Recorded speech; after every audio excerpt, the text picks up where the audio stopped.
바울 당시의 유대교 사상가들은 이스라엘 이야기를 전해주는 이야기를 하면서 아브라함부터 심지어 아담부터도 시작을 하는데, 이는 역사에 나타난 하나님의 행동을 오늘날은 물론이고 이유와도 전체적으로 연결하여 설명하기 위해서였습니다. 바울도 오늘 본문에서 비슷한 일을 하고 있습니다. 본문에서 바울은 아브라함과 이삭과 야곱의 이야기를 전합니다. 이는 그리스도인에 대한 하나님의 약속이 어떤 의미가 있었는지 설명하기 위해서입니다. 물론 바울은 다메섹 도상에서 예수님을 만나기 전에는 이런 생각을 하지 못했을 것입니다. 바울은 예수님을 만나고 난 후 그는 구약 성경을 보는 눈이 달라졌다는 것입니다. 즉, 바울 신학의 출발점은 구약 성경임을 알아야 하는 것입니다. 바울은 구약에서 예수님을 찾아내는 작업을 한 것입니다.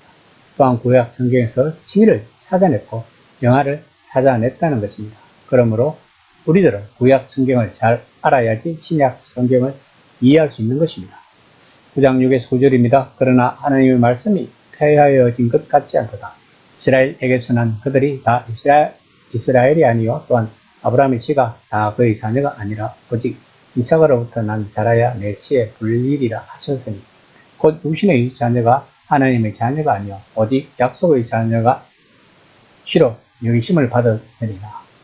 약속의 말씀은 이것이니 명년이 때에 내가 이르노니 사라에게 아들이 있으리라 하심이라.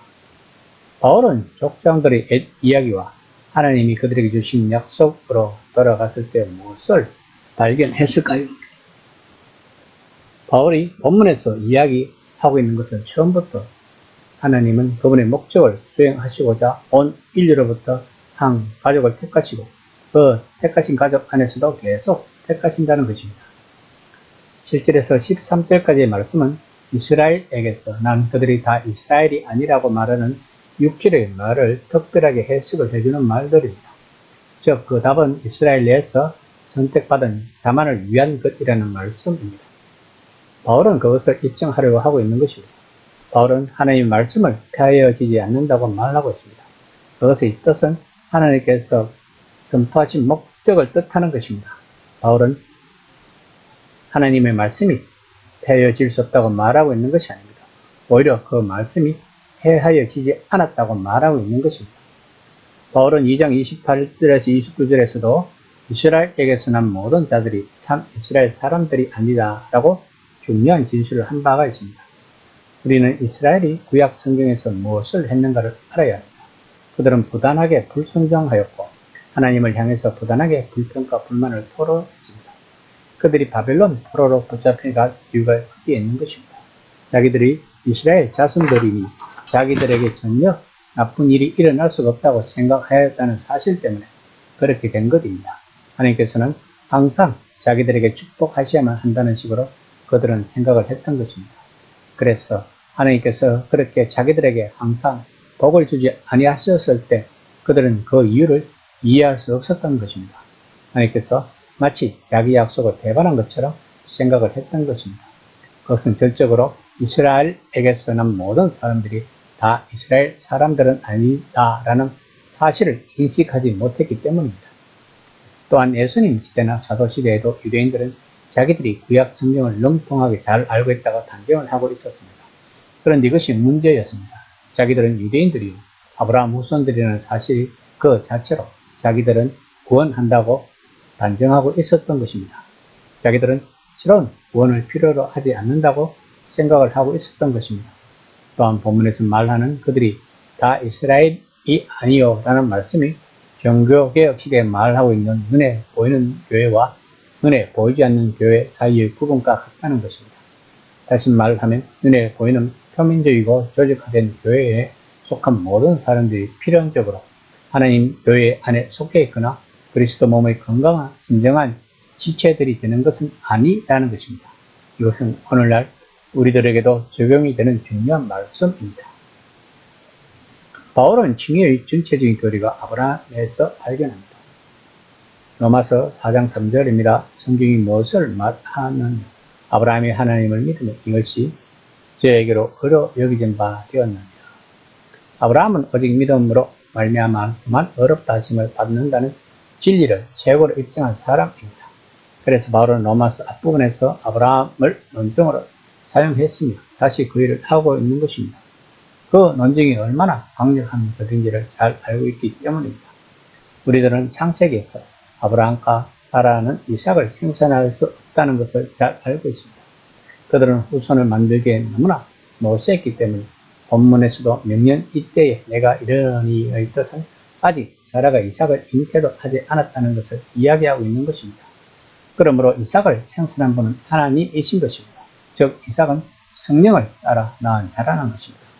이처럼 하나님의 목적은 모든 사람들에게 다 해당되는 것이 아니라고 바울은 말하고 있는 것입니다. 오직 하나님의 목적은 위로부터 난 거듭난 하나님께로 난 자들에게만 해당되고 그들 속에서만 적용이 된다는 것입니다. 다시 말하면 그리스도인들은 위로부터 난 자들이요 거듭난 자들이며 하나님께로 난 자들이라는 말입니다. 9장 10에서 13절입니다. 그뿐만 아니라 또한 리브가가 우리 조상 이삭 한 사람으로 말미암아 임신하였는데 그 자식들이 아직 알지도 아니하고 무슨 선이나 악을 행하지 아니한 때에 택하심을 따라 되는 하나님의 뜻이 행위로 말미암지 않고 오직 그 뜻이는 이로 말미암아 쓰게 하려 하사 리브가에게 이르시되 큰 자가 어린 자를 섬기리라 하였나니 기록된 바 내가 야곱은 사랑하고 에서는 미워하였다 하신 것 같으니라. 6에서 8절까지 읽다 보면 이런 생각이 들 수가 있습니다. 이스마엘의 어머니 하갈은 여종에 불과하지만 사라는 아브라함의 아내였잖아. 그러므로 이삭을 후손으로 인정되는 건 당연하잖아 라고 생각할 수 있습니다. 그러나 바울은 에서와 야곱의 이야기를 하면서 그것이 틀린 생각이라고 말하고 있습니다. 에서와 야곱은 쌍둥이였기에 어머니만 같은 것이 아니라 수태한 시점도 같았습니다. 그러나 그들이 태어나기 전에 선포된 하나님의 뜻은 에서가 아니라 야곱을 통해 약속이 이어져야 한다는 것입니다. 리브가가 잉태한 것은 간구를 들으신 하나님께서 기도의 응답의 형태로 역사하신 결과였다고 성경은 말하고 있습니다. 따라서 에서와 야곱 두 아들이 태어난 것에 대하여 이삭의 탄생에 대하여 말했던 것과 똑같은 것을 말할 수 있는 것입니다. 즉 에서와 야곱의 출생은 하나님의 간섭의 결과였다는 것입니다. 바울은 우리 조상 이삭이라는 말을 했습니다. 이는 자신도 유대인이라는 것을 강조하고 있는 것입니다. 그는 할 수만 있으면 동료 유대인들을 얻으려고 안간힘을 쓰고 있는 것을 볼 수 있습니다. 바울은 자신을 유대인들과 함께 포함시켜서 자기들이 아브라함의 자손들일 뿐만 아니라 이삭과 야곱의 자손들이라는 사실을 언제나 자랑하고 있음을 그들에게 상기시켜주고 있다는 것을 볼 수 있습니다. 그래서 바울은 할 수 있는 한 호소력 있는 방식으로 하나님의 뜻을 말하여 그가 말하는 복음이 유대인들에게 더 효과적이 되게 하려고 애를 쓰고 있는 것을 알 수 있습니다. 13절 말씀은 말라기 1장 2에서 3절의 인용입니다. 이것은 야곱을 택하고 에서를 물리쳤다는 뜻입니다. 여기서 미워했다는 것은 악의적인 증오를 의미하는 것이 아니라 특별 은총에서 제외되고 하나님께서 선택하신 대상이 아님을 강조하고 있는 표현입니다. 에서의 후손 에돔 사람들과 야곱의 후손 이스라엘의 역사가 그처럼 큰 차이가 나는 것은 하나님께서 리브가의 태중에 그 두 사람이 있을 때 그렇게 결정하셨기 때문이라는 것입니다. 여기서 말라기가 말하는 전체적인 의도는 어째서 너희는 그런 식으로 행동하고 있느냐. 너희는 하나님께서 사랑하신 백성이요 야곱의 후손들이다. 하나님께서 너희에게 사랑을 베푸셨다. 그런데 어째서 너희가 이처럼 하나님을 대적하느냐 하는 것입니다. 하나님은 이 선택의 과정을 통해서 당신의 위대한 목적과 뜻을 이루어 나가신다는 것입니다. 바울이 말하는 것은 하나님의 목적 안에 들어있는 사람들에게 있어서 모든 것이 협력하여 선을 이룬다는 것입니다.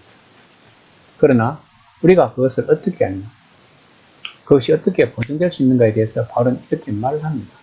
하나님께서 이 백성들을 미리 아셨기 때문에 하나님의 목적 속에 들이심을 확신할 수 있다고 말하고 있는 것입니다. 하나님은 우리들을 미리 정하셨습니다. 미리 정하셨기 때문에 우리들을 부르셨던 것입니다. 우리들을 부르셨기 때문에 우리들을 어렵다고 전해 주셨습니다. 어렵다고 하셨기 때문에 영화롭게 하시는 것이라는 것이 바울의 요점입니다. 바울은 로마의 그리스도인들에게 지금은 고난이 따르지만 우리들은 다들 하나님의 택한 백성들이라는 것을 명심하고 담대히 나아가자는 것입니다. 이처럼 구원은 우리들이 행위에서 출발하지 않는다고 바울은 강조하고 있습니다. 구원은 하나님의 주권이라는 것입니다. 즉 하나님은 에스와 야곱이 태어나기도 전에 야곱을 택했다는 것입니다. 그러므로 지금 우리가 복음을 믿는 행위로 구원을 받는 것이 아니라 하나님이 우리를 택하셔서 복음을 믿게 만들었다는 것이 정확한 것입니다. 이 얼마나 놀라운 말입니까? 그러므로 우리는 말라기 선지자가 말한 것처럼 무슨 특권을 가졌다는 의식보다는 더 열심히 하나님을 찬양하며 경배하고 하나님 나라를 이 땅에 이룩하도록 사명을 다해야 하는 것입니다. 이 서신을 듣고 있는 로마 그리스도인들이 감격스럽고 기쁨의 눈물을 흘리는 것을 볼 수 있는 것 같습니다. 이 시간에 한번 생각해 봅시다. 나는 과연 하나님의 선택된 백성임을 잘 알고 있는가? 그리고 그에 합당한 삶을 살고 있는지